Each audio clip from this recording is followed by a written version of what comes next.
તો બહેનો આજે આપણે બનાવવાના છે આપણા સ્વાદિષ્ટ ફટાકેદાર પૌવા એટલે પૌવા। તો ચલો બહેનો આપણે બનાવીએ પૌવા।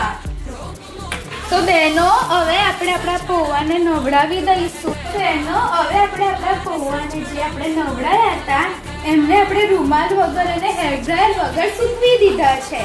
અત્યારે તાપ નથી એટલે આ સુકવાઈ ગયા છે અને તાપની કોઈ જ જરૂર નથી, ના હેર ડ્રાયરની જરૂર છે।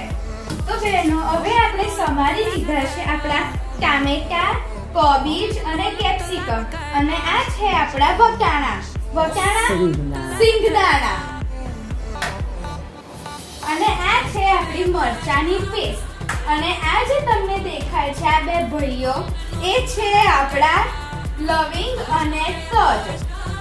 બહેનો મેં આપણે તેલ થવા મૂકી દીધું છે જેની અંદર આપણે નાખી દઈશું કાળા દાણા, જે શેના હોય છે મને પણ નથી ખબર। હવે આ કાળા દાણા જ્યારે નાચવા લાગે ત્યારે આપણે નાખી દઈશું આની અંદર આ મોટા દાણા, હિંગ અને બે ભઈઓ નાખી દઈશું જેમ મેં તમને પહેલા કીધેલું। હવે એને આપણે થોડા હલાઈ દઈશું।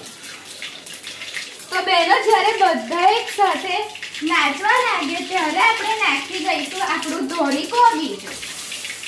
બહેનો નીચે પડે તેની કશી જ ટેન્શન લેવાની નહીં।